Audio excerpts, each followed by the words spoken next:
Good evening, everybody. Good evening, everybody. Good evening to our brothers, our sisters, and our friends online. Welcome to another week, another Sunday evening of Loving the Gospels, where we actually go beyond just looking on what the text says, delving a little deeper into what love means, how love looks from the divine perspective, from the godly perspective, from the biblical perspective. This evening, we're going to be going into another one of those presentations, but this evening we'll be focused on it. Again, on Sunday evenings, we are doing marital, marriage, family kind of interventions, helping you to understand some skills that will be able to make your marriages better, healthier, stronger, more meaningful, and indeed lasting longer. Now, last week, I had a surprise for you guys. Yes? I had a surprise for you last week, didn't I? Yes, man, I had a surprise. Did you enjoy the surprise last week? So when we do it once, and we get it right, we do it twice, and we get it right. So this evening, Lady O will be joining me again for our second presentation together. So I'm going to invite Sister Oliphant to join me here this evening as we share the time together, looking on what the topic is on our screen. Differences attract, right? Right? What do you think? Differences attract? Do differences make for a successful marriage? Do differences make for a successful relationship? And that is the question that we're going to be answering this evening. That's the question we're going to be answering this evening. Good evening, Lady O.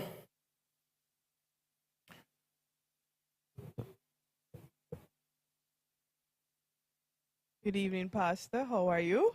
I think you need something there. Are you hearing me now? All right. I think we have to fix that because she's close to me, but I'm hardly even hearing her. So if we could get that. Me now? Pastor, hearing me now? Hearing me? He says no, Nikisha. It's coming up now. You're getting there. Just continue. So good evening to you, and good evening to all your children. I see your two children are here. Two of your children are here. Good evening, Caris. Good evening, Isabel.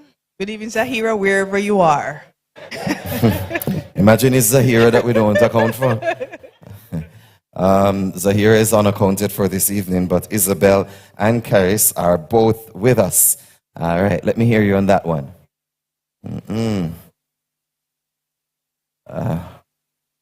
Is it? Yes, it's on. So I am not certain. Give us a minute, please. Sorry, online audience.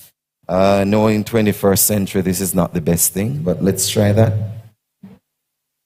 That's the other green.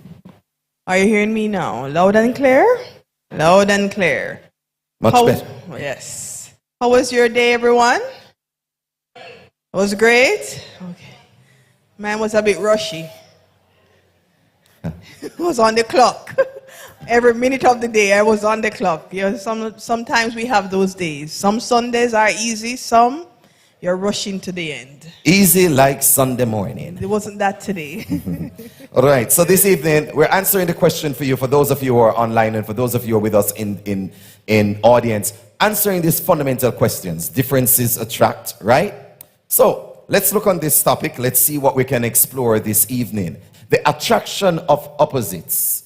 The attraction of opposites. The issue of opposites, Sister Oliphant. Many times we hear individuals say opposites what? Attract. Attract. Mm-hmm. So that's why you got coffee and cream. Is that so? That's why you have the introvert and the extrovert.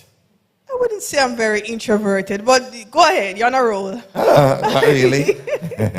Not You're really. on a roll. Well, my wife is a little less as, you know, than I am, which is quite fine. And over the years, we have come to understand that. But they do say opposites attract, and opposites attract many times for people who are looking for something that they do not have in themselves. Or something to complement what they already have. Correct. Not necessarily a total opposite, but something that works well with their personality. Exactly. So it's either to compliment, you can get me back where you were, had me, Stephen, thank you. It's either to compliment or to in search of something that they actually do not have. And so individuals normally look for partners that are of a particular ilk. Individuals have their list and they have their tick off. I know you're looking for dark, dark and handsome. Well, that must have fallen very short. Just saying. I think it's more short on the height part than the handsome You part. decide which part it is short on. So opposites can have some measure of attraction there. Yes. However, for a relationship to be great, it doesn't have to be what? Perfect. Perfect. There are many individuals who are chasing perfection, looking for a perfect partner, looking for a perfect relationship, when in fact we cannot have such thing as a perfect person or a perfect relationship. That is true. And many times what we have, Pastor, is the perfection or the expectation of perfection is sometimes not even shared. So the expectation that he will be tall, dark, and handsome, and then he comes... You mean like me, yes. And then he comes otherwise, but we don't share what the otherwise or the otherwise is. And the person believes they're fulfilling what it is that is on your list, your checklist. Like he thinks that is what was on my checklist. What was on your checklist though? What were you looking for? You're about 18 years too late, so just move on. Let's just move on at this point. I've accepted my lot. It's too late now. Let's just move on. Sound like she hasn't found it at all. Oh, wow. I didn't say that. Did I say that? No, I didn't. I'm going to take from it what I got from it. So, relationships do not have to be perfect. Imperfect people cannot have perfect relationships. But you can have a great relationship. You can have a relationship where there's energy, where there's chemistry, where there's vibe, where there is love that is shown from a pure platonic place. Right. But perfection is what many persons are looking for. And when they become married, they become miserable. Yep. Disappointed. Yep. Unexpected expectations. So every relationship, no matter the stage, can be better. So you may be at the point in your relationship where you think it can't get any better than this. I'm very content. I'm very satisfied. We have the home, we have the children, we're both where we want to be. But even at that stage of satisfaction or where you feel it's great, it can still be better. Yes, can always be better. Whereas, however, differences do in fact attract, not managed rightly, they can destroy relationships. Differences have the power to attract, yes. At the same time, if we don't manage them rightly, if we don't manage them correctly, the very thing that attracts you to a person can be the very source of discontentment, miserableness, unhappiness, all of those things together. I have an example of that, of a gentleman who he had an idea. I thought it was me, you know. He had an idea of how his wife should look. And she was very much in agreement with his expectation of how her body ought to be. And they were in one agreement with that during the dating period, that she should never lose her physique. And that went so far that when they got married, she insisted she wanted no children. So the very thing that they were both in agreement of and for, that her body should remain as how they have met, now she uses it to say, this is how you want my body to remain. If you see what my mom and grandma look like after they have children, I may not escape it, so we will have none. And that allowed the marriage after years to break down. Right? She never changed her mind. And so it's not just about finding the good partner. It's not just about finding someone that meets a checklist. Oh, I want this and I want that. many marriages fail not because the parties do not have genuine love and affection for each other, but because they lack the skill set, the skills to know how to manage, navigate the various issues and complexities of marriage. And some people just don't want to put in the work to make their relationship work. That's just the truth. And if you want a relationship to work, you must be willing to put in the work. So, we place this question here. I'm going to ask you first and then I'll answer after you. Why do I always have to answer first? How do you see differences? Because it's ladies before gentlemen. That's Adam the golden was created before Eve and you're the head. I and follow since you. I'm the head, you have to follow me this time. You have to answer the question. How do you see differences? I think differences are important for a relationship. Our theme song says it. If we are all the same, what a boring life it would be. For life to be full of spice, for it to be delightful, for you to enjoy life, enjoy your relationship, we have to be different. And God has created us this way. It's not by accident why you and I are so different. It's because God created each of us uniquely different and important for survival. I mean, if he had created all of us the same way, we wouldn't know anything differently, would we? But the fact that he has done so, it allows us to appreciate the fact that no two persons are alike. And if I can appreciate your differences and I can see that where I'm deficient, you are efficient, where I'm weak, you're strong, then we come together in a relationship that in godly love, then that should make us a melting pot. You know, of something great. Yeah, like cookie and cream. Yeah, like cookie and cream. If you say so. So differences for me, how do I see differences? I see differences much like how God created the flowers. So there are different types of flowers. And in the garden you have, I don't know, I'm not a flower person, forgive me. But I know you have roses and you have orchids and you have lilies and everything. And each one has beauty in and of itself. Right. Each one comes with its own maybe texture, their own color, their own, and when you on purpose, because every flower has a different purpose. Oh, you're teaching and a different me there. time. Well, you're you see, teaching me there. he doesn't do well with flowers.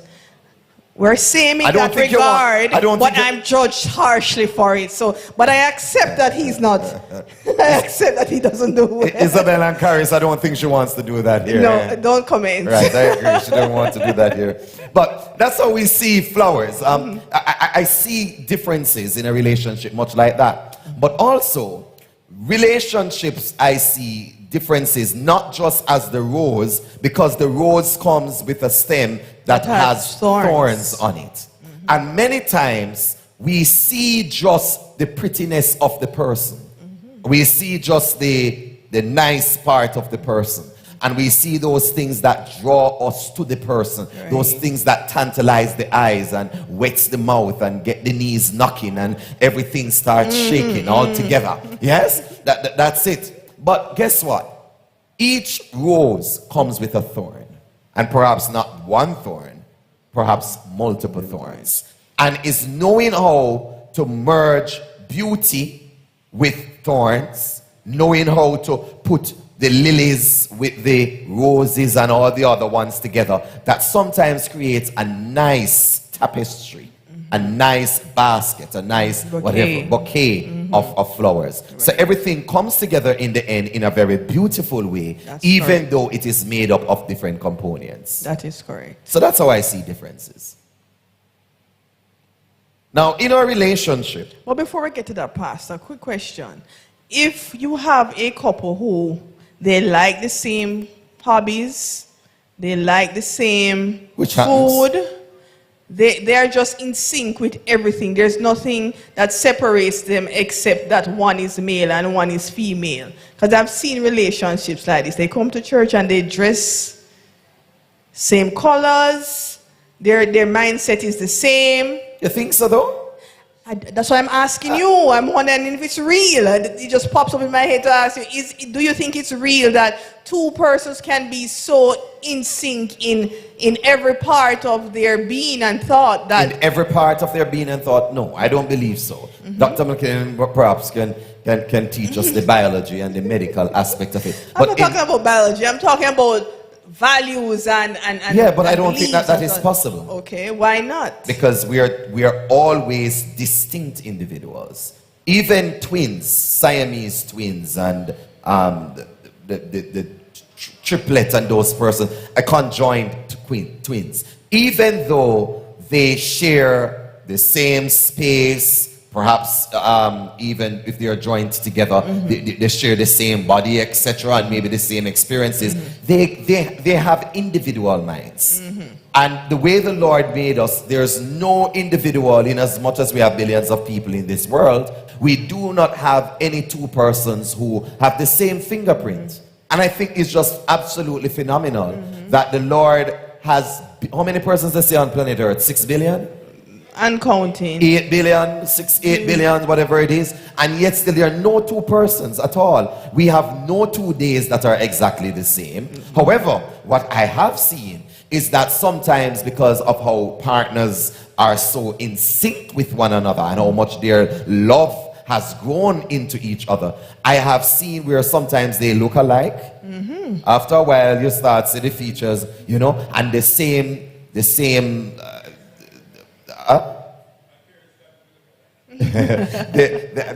same kind of manner of speaking, mannerisms, they come forth, they come out, but they're still two separate and still two distinct individuals.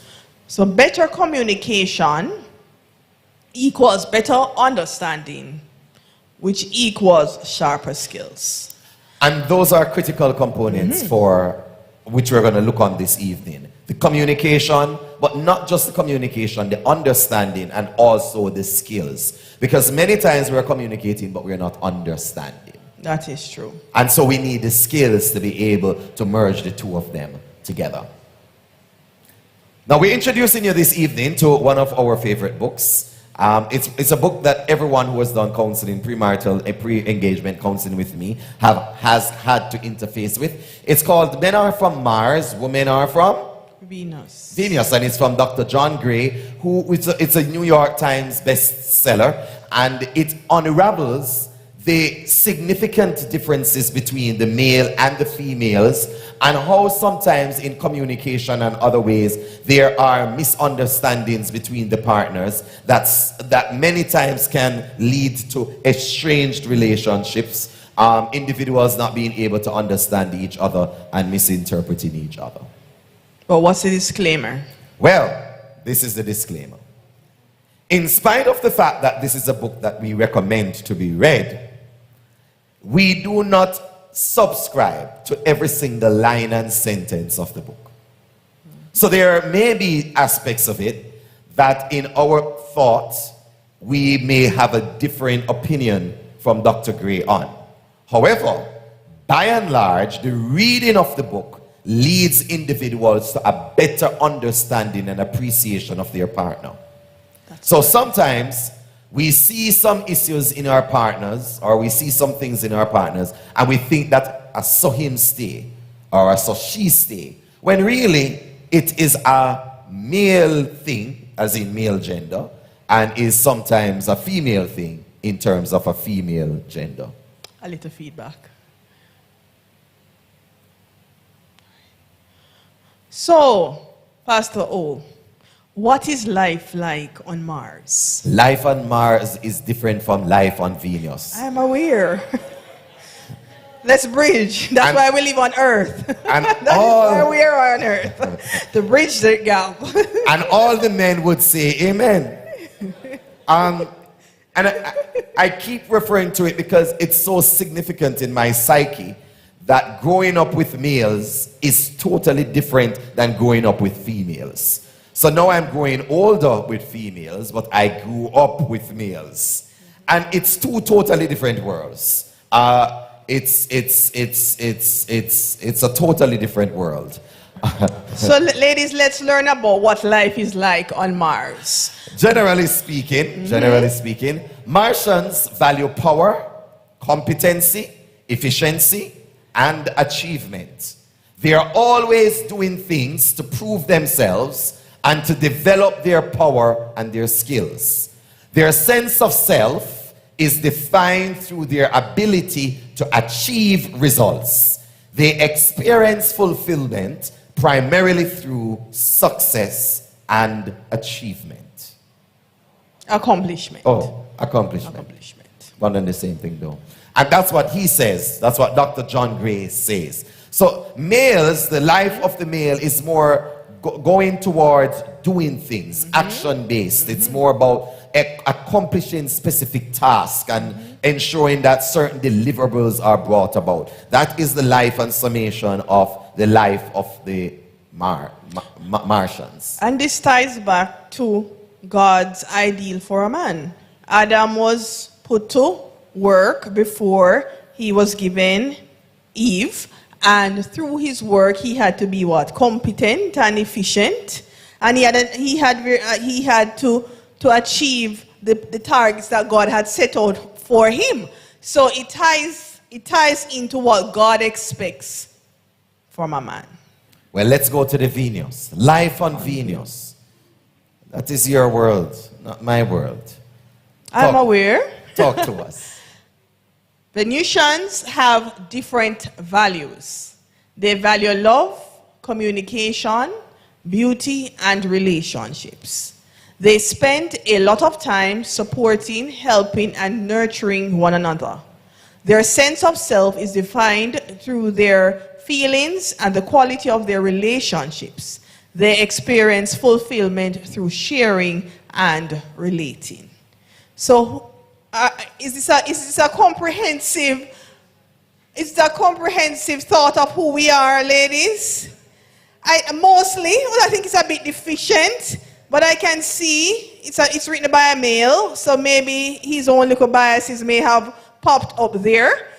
I believe women strive also to be competent and efficient.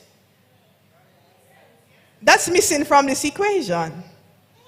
Agree, Pastor? I'm listening. I'm listening. So while this may be one very important side of us, I don't think it's the totality of who we are. Yes, we do value love. We do value communication. But I dare say that a man desires the same. Beauty and relationship. We spend a lot of time helping and nurturing one another.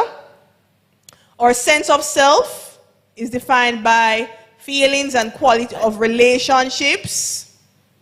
So if our relationships are going well, then we feel well about ourselves. I agree only in partiality to that, because I believe that how you view yourself should be on a principled matter, not what is happening currently in your life. So on that point, I may diverge from the author. Which is fine. I don't agree, though, that men are primary persons for nurturing. I don't think we're primary nurturers. I didn't say that. I skipped over that one. No, I didn't say that you said it. I'm Okay. saying I don't agree that nurturing would be part of us. I don't think beauty is automatically an aspect of a male. I think there are some of us males who love to mismatch. We don't, as is popularly said, men are colorblind.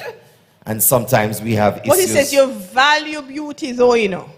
And I think that what he's saying, that a man wants to ensure that even if himself is not put together, that the one he is with looks good. Okay, if that's the context. Yes. We can work with that. So what's the value that we get from this, though? Gender insight helps us to be more tolerant and to be more forgiving when someone does not respond the way we think that he or she should. And we're going to show you how the author puts forward this viewpoint in certain scenarios. And then we're going to end with a particular author and what that author has to say. So we too easily blame our problems on our partners rather than on our own approach. Agree or disagree? Some agree. We always want to point at what the other person has said and what they have done and how they have acted, but we less so take the time to consider how we may have contributed or approach in even solving that issue. We agree with that? Can I agree with that? Yes. So, for example, the author says when Tom comes home, he wants to relax and unwind by quietly reading the news. He's stressed by the unsolved problems of his day and finds relief through forgetting them. His wife, Mary, on the other hand, also wants to relax from her stressful day. She, however, wants to find relief by talking about the problems of her day. When we were getting married and at the altar, Pastor Gracia, remember Pastor Gracia who came here recently? He was our, what was he? He did the charge. Charge for our wedding. And he shared with us that, I don't remember the numbers clearly, so don't quote me on this, but he says that men on average use only 16,000, 17,000 words per day. Let me see what he said me, and then you can correct me. I think he said, and this was 18 years ago, I'm sure the statistics have somewhat changed, but he said that men on average use 16,000 words per day, women 32. So when a man comes home like Tom, see Elder Stern shaking his head. So when you have used up all your 16,000 words at work, solving the day's issues, meeting with clients, doing all that you can in your workspace, and I have done the same. When I get home and you are now on an empty tank, I still have 16,000 words I need to get out of my chest. And while you were talking, we're sleeping. And how do you relate to that? You can't be sleeping. And that's where sometimes problems arise. Because when I come home, I want to ask, how was your day? And you don't want to share how was your day because it was so stressful. And then when I don't get an answer, I have to learn that no answer is going to be forthcoming. And if I don't know that quickly in my relationship, 15 years, 10 years down the line, you're still complaining about the same problem that he doesn't speak when he gets home. But then if we understand the dynamics that when he gets home, like Tom, he wants quietude, then as a woman, that's left on me to find something to do with my other ace. But is that fear? Is that fear? I think I've had to say to Pastor 1 or 2 times, but you have to reserve some of the words for me. So probably after 1 o'clock in the day, you have to talk less. Because when you get home, I need at least 2,000 words. I need something, even if it is yes, no, I hear you, but I understand. But something must be in the tank. You can't come home empty, Pastor. You can't come home empty. Or Tom should not come home empty. Tom should not come home empty. I like how she moved from me a while ago to Tom. She's trying to save herself for later. Tom should not come home However, empty. I'm going to draw from our marriage with an example. Because there's a fundamental principle at play here that I don't want us to miss. That what is unwinding for Tom is different from what is unwinding for Mary. Yes. It's two totally different things. And in the early years of our marriage, for example, the early years of our marriage, my wife worked in Manchester and I worked in St. Anne. So she would go to Mandeville on Sunday evenings or Monday mornings. And then I would pick her back up on Friday evenings when she's coming home.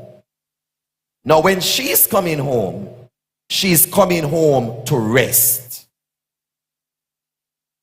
I want to show you a fundamental. She's coming home to rest. But my heaviest work day, as you know, is Sabbath.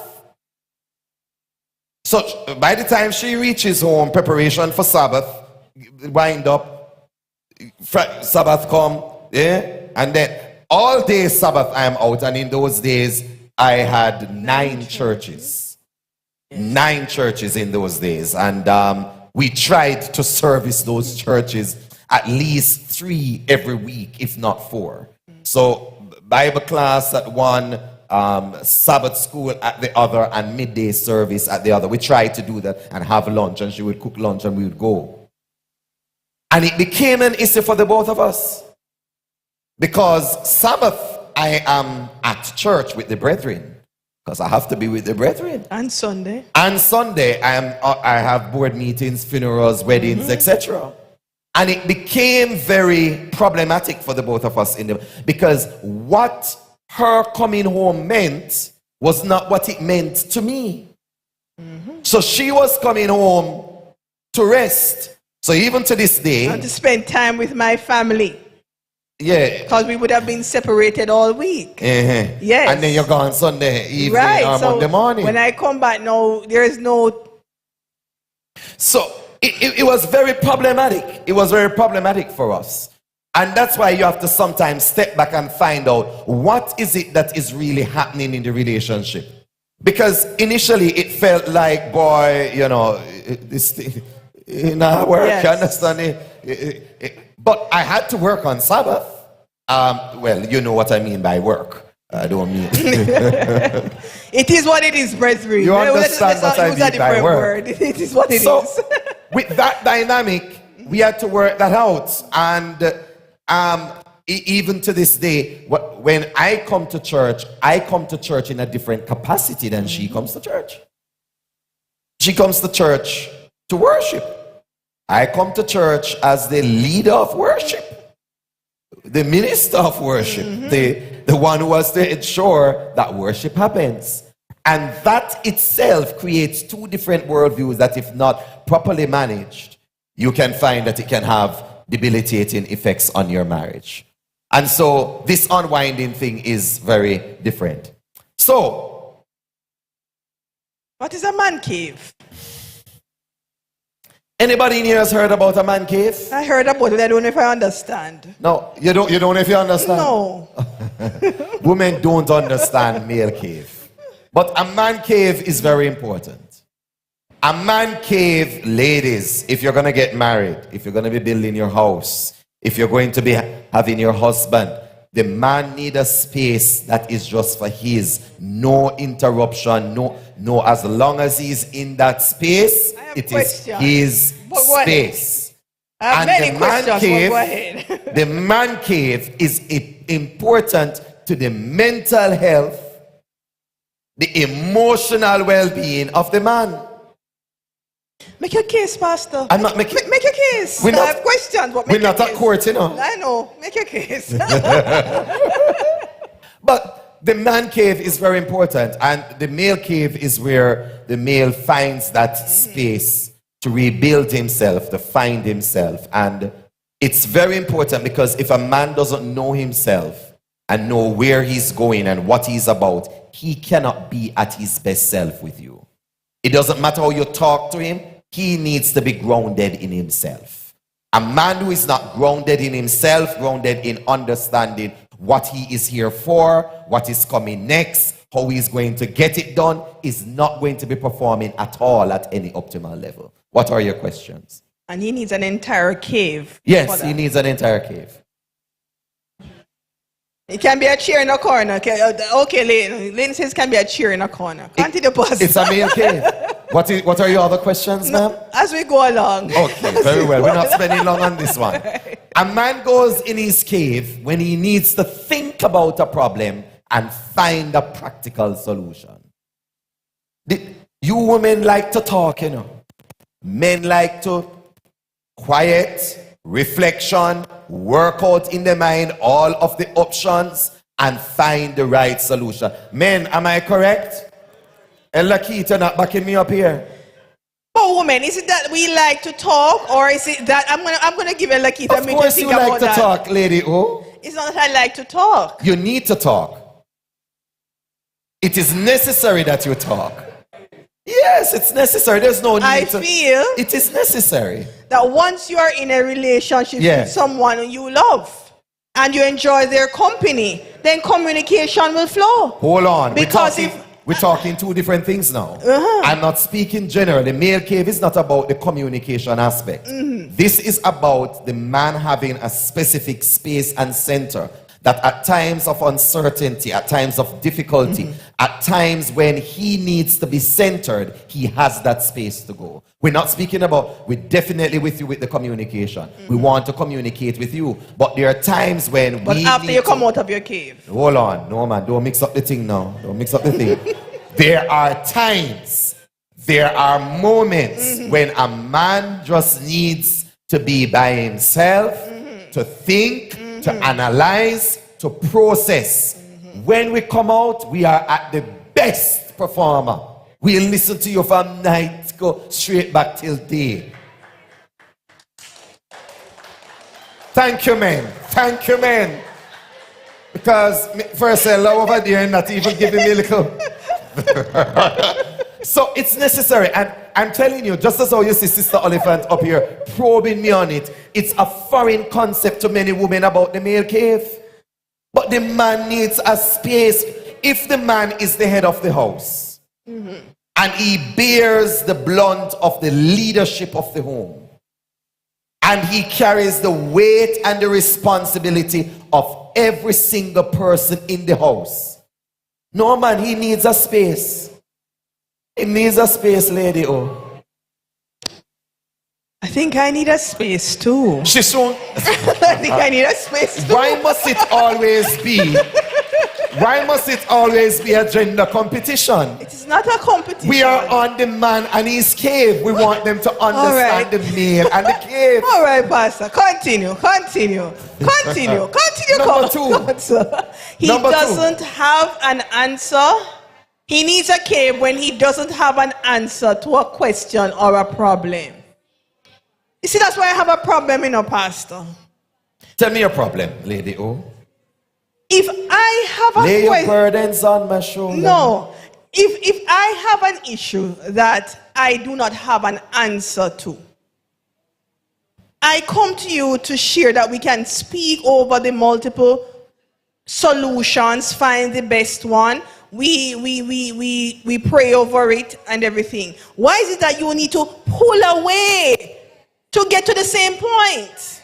Why do you need to pull away? No, honestly need to know. Why do you need to pull away? When I have an issue, I want to be closer to you for you to help me through it. That is you and you're not a man. I am saying to you what a man needs. And a man needs his cave. He needs his gas. He needs his lemonade. He needs the tank just can't be empty. So otherwise when he comes to you, he's not going to be able to give anything to you. Okay.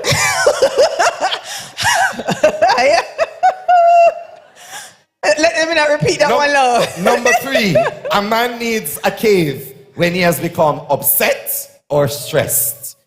And a man needs a cave, and I'm stressing this last one, when he needs to find himself. That doesn't mean. I'm saying Jesus is going to meet him in the cave, ladies. Yes, Jesus meets us in the cave. Yes. But we need time. We need time. However, here is your time now. Take over. Whereas men go into caves, women talk. I don't see that as an equal statement, but go ahead, Pastor.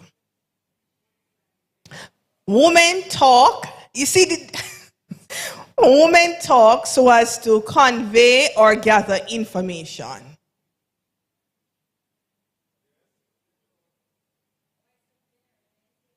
Can I say? Women talk so as to explore and discover what it is she wants to say.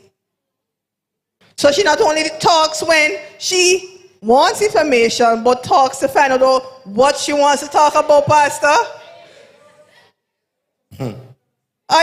Is there an agreement? I see the men shaking their head. It's almost as if some men are even standing now. Look up there, Sister Heaven. He's even standing up now. It's almost as if the author is saying that we have nothing to say half the time, so we talk until we find something to say. And I differ with John Gray on this point greatly. And point number 3, the woman talk to feel better and more centered when she is upset. That one I agree with. 100%. As for the other 2, As I said, the book is written by a man. On a serious note, though, on a serious note, I don't want you to miss something here. In society, we have always recognized that men relate to stress and problems differently. And I don't want anybody to take our banter that you miss the reality of the point. It's not a gender contest. It's the reality. Men deal with stress and issues differently. Whereas a woman will come and pour out her heart and tell you her problem, no man nah do that. He's not doing that. And those of you who are married know and can testify that most men, the majority of the men, don't do that. When I am under stress, I cannot bring that stress and put on Sister O. The man nah do that. It's not how we are built. It's not how we are built. And many women, because of that, do not know how to relate to their man when their man is quiet, when he is in a reflection mode, a space. And that is why the medical doctors will tell you more men are dying from certain diseases than women. Men don't talk. Men don't talk. They sit, they internalize, they reflect, it is just the norm, the general norm. When you find a man that come and just lay his burdens on your shoulder, he puts his worries in your pockets, then you know that's a different man. He's in a different category. But most men, and I am one of those men, when I am under stress, my wife knows I am not, that's why she can't understand it. I have a space when I need to get clarity in my own self. Because if I don't have that clarity in my own self, I can't give it to her. Agreed. Yeah, it's a fact. And I think you know that very well. I know, but I still have an issue with point number 1 and 2. So this fundamental difference can lead to major misunderstandings and conflicts in the relationship. This major, how the man relates, how the woman relates, naturally, instinctively, it can lead to misunderstandings, misinterpretations, bad feelings, vexation. And let me tell you something, it's one thing I don't believe. No apologies. I don't believe a man must carry belly. Carry belly? You mean physically, or you're speaking about but vexation? Ask them in the chat if they know what carry belly mean. Those online, tell me if you know what I mean when I say man mustn't carry belly. Don't carry feelings, man. You can't. It's not a man thing. Ladies, take a little bit more time to get over certain things. One of the things that when we were getting married, Pastor shared with me that is his stance on this issue. And it took a little time for me to accept it. I understand it, but acceptance took a long time. He said to me, if using Elder Stern, I'm using your name by permission, if you have an issue with Elder Stern, the issues between yourself and Elder Stern, my relationship with Elder Stern, or his relationship with Elder Stern, will not change because I have an issue with Elder Stern. Elder Murray. And it was something I took a while I understood the point, but I took a while to accept it. Because in my mind as a woman, if I have an issue with somebody, you have to carry the feelings with me. you have to carry that feeling. And you have to support the fact that I have an issue with this person until I've worked it through. Then you should not deal with that person either. Yeah, we in this thing together, we are one. And he let me know that that's not going to happen. And that has been a stance, that has been a standard of our relationship for many years. And that it doesn't matter. That is something I have to go and work out with the individual. So online people helping out my in audience people. They know what man carry belly means, right? Malice. Andrea Tomlinson says malice. Sister Oliphant Camille Chin is agreeing with you. I think it's about that you women need cave too, but that is just trying to equate gender. I'm not joining you on that one. Keisha Manning says, meaning all up into their feelings. Natalie Green says, carry feelings. Natisha Johnson says, unforgiveness. Janine Green says, carry feelings and vex. Have you up, Karine Green says. So yes, love to stay vexed. Man mustn't carry feelings, man. Man must carry belly. Man must do it with things and let it go. And in many relationships, you're finding out that not understanding your partner and the differences between your partner can be the very grounds of making serious conflicts in the relationships. Some of these conflicts are manifested in these 4 ways. There are 4 F's that are in arguments. 4 F's, Sister O. Let's go with the first one. Fight. The first F is fight. And this means you're on the offensive by blaming, judging, criticizing, and making your partner look wrong. And when both persons are in a fight, this is the position that they have. That you are the one that is wrong. That you have done this for a particular reason. And it's because your mother did do this, and because of your father did this, it becomes personal now with the criticisms of why the person did it and what it's linked to. And in every aspect of that fight, you have made your partner out to look and be the worst person. Number 2 is flight. So number 1 is fight. Number 2 is flight. Avoiding the issue by stop talking, withholding love, that kind of thing, running away from the problem. Huh? Yeah, man. Carrying the belly. Well, I'm not going to say a woman mustn't carry belly. I'm not saying that. I'm saying man mustn't carry belly. Yeah, because the males different from the females. But flight is avoiding the issue by stop talking. There are couples who are in the house together and not talking.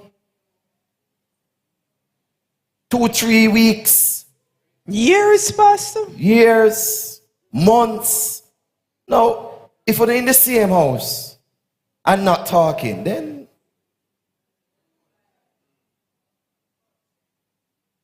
so there's flight, running away from the problem. And there are some couples who are not willing to sit down and have the difficult conversations. And let me tell you something. Marriage, one of the shocks that many persons who come into the marriage institution have found, come to find out, they experience, is that some days marriage don't look like it go work now. Some days it don't look nice at all. And there are a lot of persons, when they're to have the difficult conversations, they run to the bar, they run wherever they need to run, they keep on fleeing from the problem. Now the term for that is sweeping it under the rug. Sweeping it under the carpet. And the more you sweep it under the carpet, is the more dirt you're collecting. And one day, it is just going to outpour. And that's why sometimes when you see somebody burst in the marriage, it's because, not because of one last incident, but because a train of incidents. But guess what? You have not been speaking about them. You have not been bringing the issue to the table and say, this is something that we have an issue with. Let us sit down and talk it over. It's always fleeing from the problem. The third one, Lady O. Fake. And that's pretending that there is no problem. I am very concerned when I meet a couple, someone preparing for marriage, or even someone who is married, who says, he and I we have never had a problem. We have never had an argument. We have never had a disagreement. How is that even possible? We are both, as we started out, different persons. God created us uniquely different, which means somewhere along the line there is going to be disagreement. There is going to be an argument. But we either want to fight it out or you run from it. But it's fake to pretend as if there is no problem, because that's not possible. And there's something, a lot of times how persons fake it, Lady O, is that what they do is they behave, all right, so you have an argument at 5 o'clock over the car and where the car is parked. And one partner says, you know what, they're just going to carry on like nothing happened. Well, maybe the car is not the best example with that one, but there's something more fundamental that is a dispute, and one partner just going to behave like, oh, this is nothing going to happen, always happy, faking it and behaving as though the issue that is an issue for the partner is a non-issue for the marriage. If it matters to your partner, it should matter to you.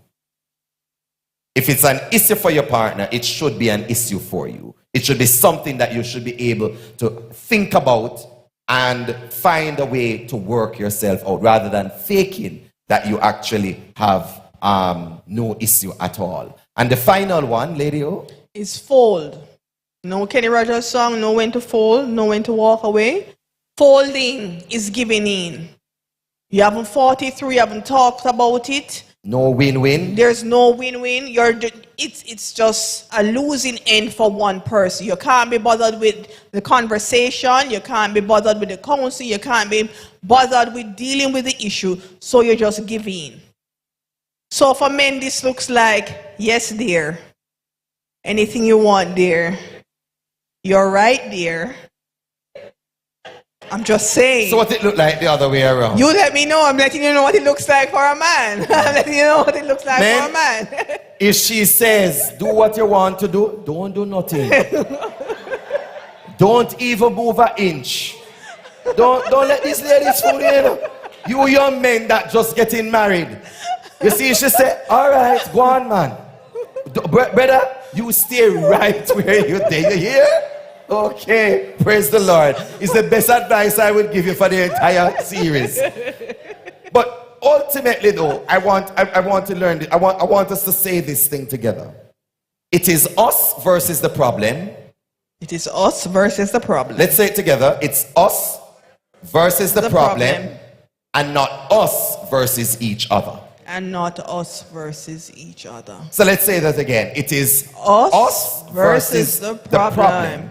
And not us versus each other.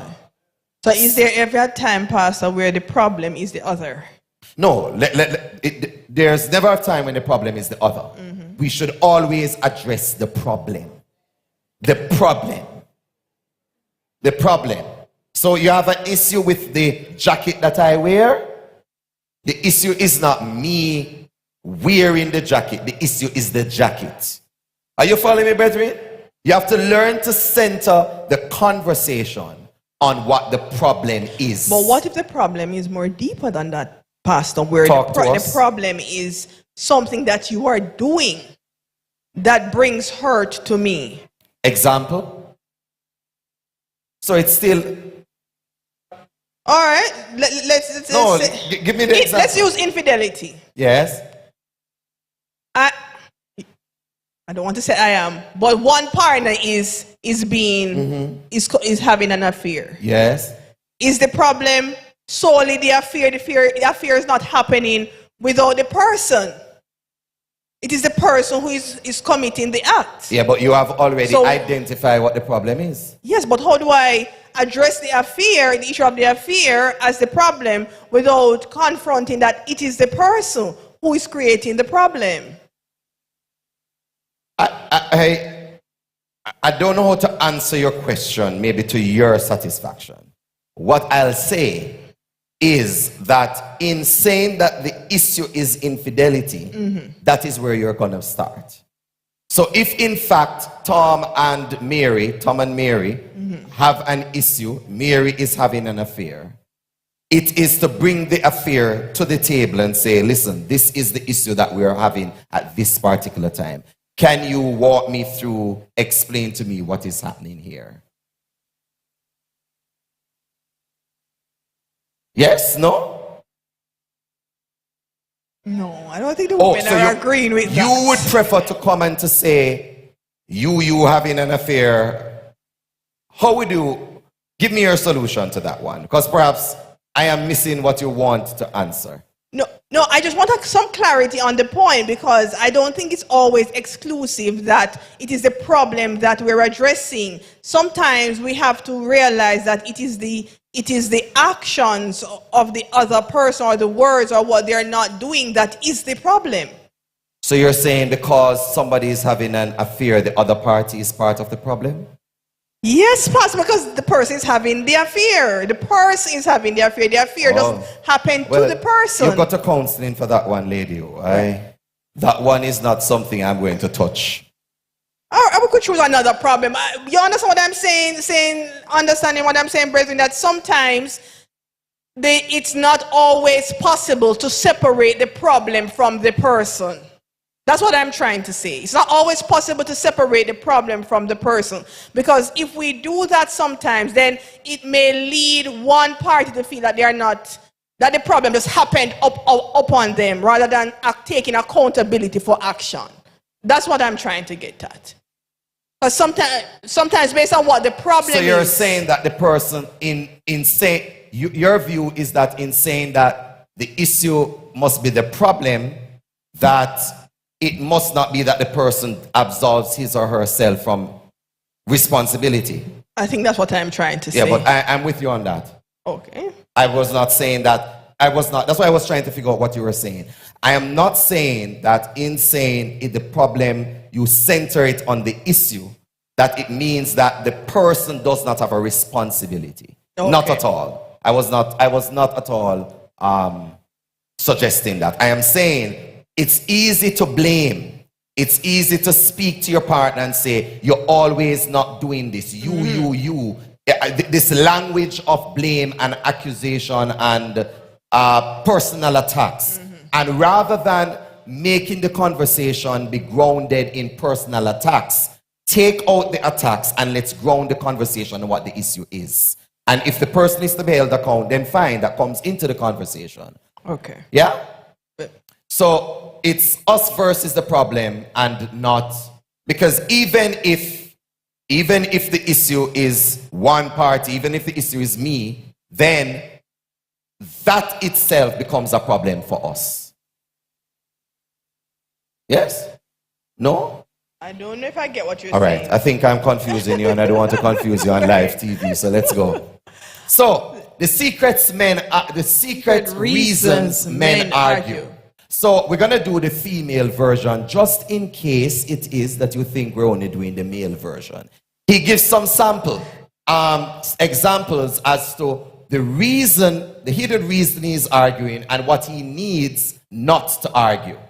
For example, the male says, I don't like it when she gets upset over the smallest things I do or don't do. I feel criticized, rejected, and unaccepted. What he needs not to argue is he needs to feel accepted just the way he is. Instead, he feels she's trying to improve him. You hear the snickers, Pastor, but I'm going to go. I don't like it when she starts telling me how I should do things. I don't feel admired. Instead, I feel like I'm being treated like a child. What the man needs is to feel admired. Instead, he feels put down. The third one, I don't like it when she blames me for her unhappiness. I don't feel encouraged to be her knight and shining armor. What he needs not to argue is that he needs to feel encouraged. Instead, he feels like giving up. What this is hinting at is a simple truth that many times what the persons are complaining about or quarreling about is really not the real issue. There is something underlying it. There's something deeper behind it. And so sometimes you hear a quarrel over the shoes or the hair. The issue is not really the hair or the shoes. The issue is something deeper underneath. And what he's saying is that rather than you can change the way you speak, that your partner feels accepted, admired, and encouraged. So that's very important, I believe. The secret reasons women argue. Lady O. Number one, I don't like it when he minimizes the importance of my feelings or my requests. What she needs to feel, needs not to argue, she needs to feel validated and cherished. Instead, she feels judged and ignored. Here's the reasons she is arguing. I don't like it when he forgets to do the things I ask, and then that should be sound like a knock. I feel like I'm begging for his support. What she needs not to argue is that she needs to feel respected and remembered. Instead, she feels neglected and at the bottom of the priorities. And pause. This is something that I have come to realize many women have an issue with us men on. We say we're going to do something, and sometimes 2 weeks later, we're still saying we soon get it done. We soon get it done.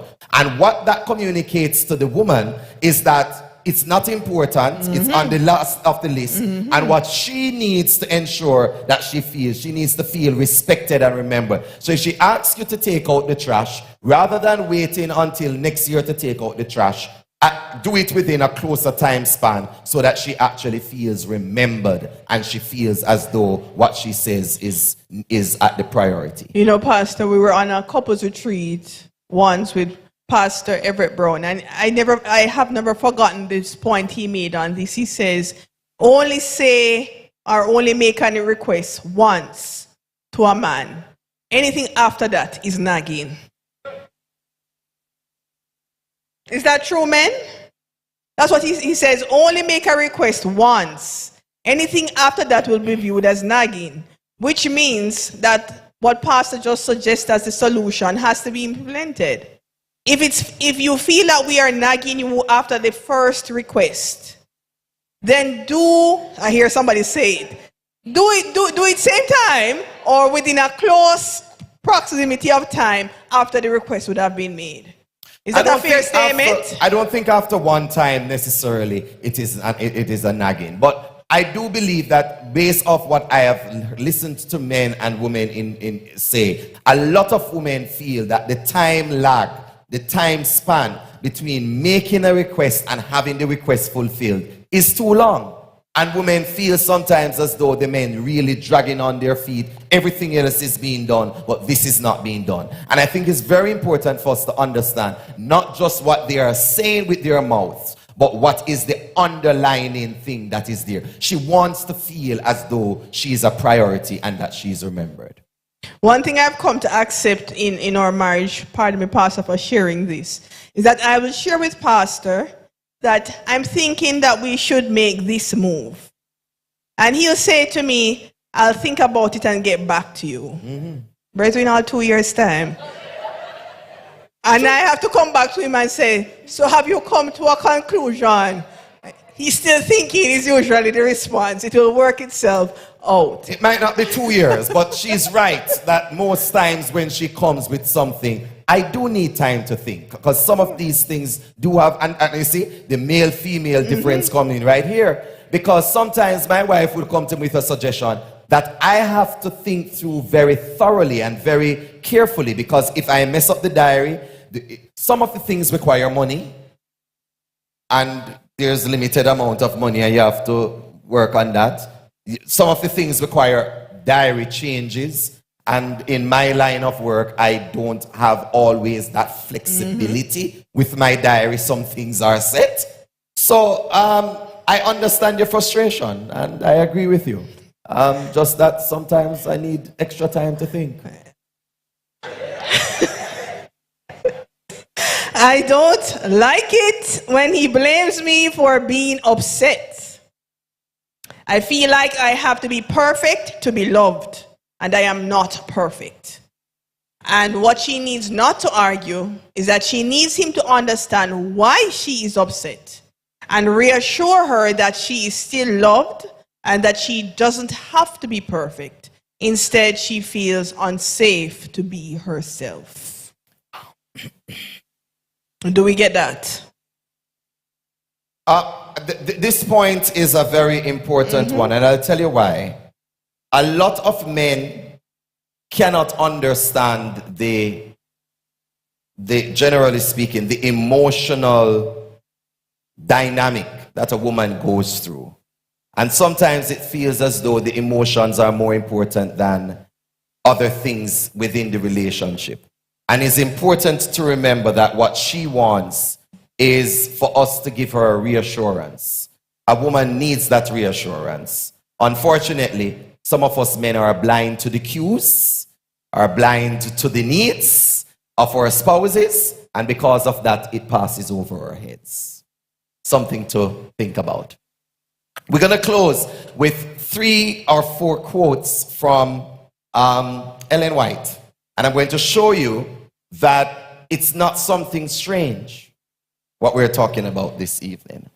Ellen says, marked diversities of disposition and character frequently exist in the same family. For it is in the order of God that persons of various temperament should associate together. Amen. When this is the case, each member of the household should sacredly regard the feelings and respect the rights of others. By this means, mutual consideration and forbearance will be cultivated, prejudices will be softened, and rough points of character smoothed. Harmony may be secured, and the blending of the varied temperaments may be a benefit to each. Amen. And I think all of us who come from families that are, what would you call, large, you understand that you can have 10 different children and you're, as Jamaicans say, 10 different minds. Yeah? And this is what she's saying. It's in the order of God that persons of varied temperament should associate together. Every association of life calls for the exercise of self-control, forbearance, and sympathy. We differ so widely in disposition, habits, education, that our ways of looking at things vary. We judge differently. Our understanding of truth or ideas in regards to the conduct of life are not in all respects the same. There are no two whose experience is alike in every particular. The trials of one are not the trials of another. The duties that one finds light are to another most difficult and perplexing.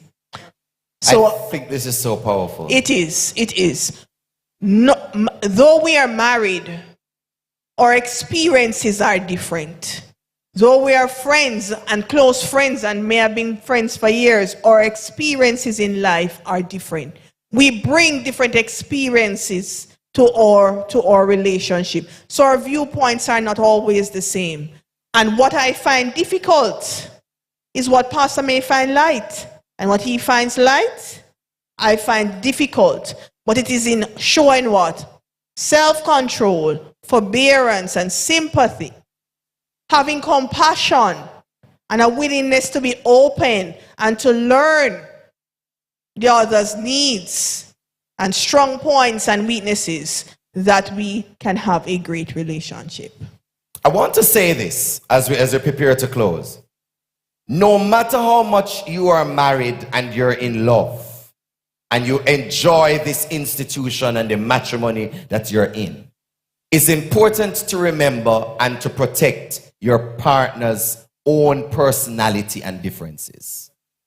Too many couples are trying to make their partner into another person than what God made them. If you cannot respect who God has carved out your partner to be and what God has given as gifts and talents, you won't be able to do this. Every time your partner thinks differently than you, it's going to end up in both of you going south. Vexation and bad spirit and all of those things. Because you're trying to get conformity on points that the Lord wants diversity. And it's very important that we help to protect our partners and respect our partner's own individuality. Now, before I read this one, I'm going to tell you the story of Ellen White and James White. So James White, Ellen White, everybody knows James, most persons, Sister Murray, know Ellen White. She's the prophetess to the remnant church, as we understand it. She has never called herself prophetess, by the way. She's a messenger of the Lord, as she has stated. But before I get to the next quote, I want to show you how in her life this had to be worked out. This principle, these two quotations before. So her husband at this time, in that year 1876, her husband was the president of the World Church. And James White carried a lot of responsibilities under his shoulder, including the publishing house, which we now know as Review and Herald, etc. And you need to read the letters between Ellen and James. You need to read the exchanges. And I'm just going to pull out a little piece of it to show you what kind of strength was between the two of them as husband and wife. He wrote to her, and she wrote him back a very strongly worded letter. Listen to Ellen White. Lady O. In regard to my independence, I have had no more than I should have in the matter under the circumstances. I do not receive or accept your views or interpretation of my feelings on this matter. I understand myself much better than you understand me, oh Lord. But so it must be, and I will say no more in reference to the matter. I am glad you are free and happy, and I rejoice that God has blessed me with freedom, with peace and cheerfulness and courage. Praise the Lord. I shall look to God for guidance and shall try to move as he shall lead the way. This was a woman who was the leader of the church, speaking to the president of the church, and she believed that her husband was the head of the house. And if you read the exchange, it's very powerful. I'm just telling you a snippet. And she's letting him know that this is my decision. It's different from what your decision is. And guess what? You are happy over there. I am happy over here. Guess what? Let's live a happy life. I find it very, very, when she says, let me go back. I understand myself much better than you understand me. But so it must be, and I will say no more in reference to the matter. I do not receive or accept your views or interpretation of my feelings on the matter. I think that's a excellent statement in showing, Pastor, that while we are different and we have different viewpoints and we feel differently, it is important to validate each other's feelings and not try to interpret the other person's feelings and label it according to your own perspective. So we may be going through an issue, husband and wife, you're going through an issue, and he feels that you are angry on a matter when it really just annoyed. It's not anger. Or you may just be a bit frustrated. And these are different feelings. They may manifest themselves in similar ways, but they are different. And it's important for us to identify what the other person is feeling by simply asking, how do you feel on this matter? And if it is that the person, you are interpreting how the person feels, and they're saying, that's not how I feel on the matter, that's not what I'm saying, that is not, do you understand? I feel like this is something women are shaking their head. That's not how I feel, that's not what I'm trying to say. I think we have to take a step backward to consider if exactly how we are interpreting the situation, if that's how it is in fact. Well, and I find this. After this letter, May 12th, Lady O, after this letter, May 12th, she sent it off. James wrote her back, and listen to what the prophetess, listen to what the wife said. The husband? No, listen to what the wife said. Oh, okay. 4 days later, she wrote, it grieves me that I have said or written anything to grieve you. when she wrote those words, it mashed up James White.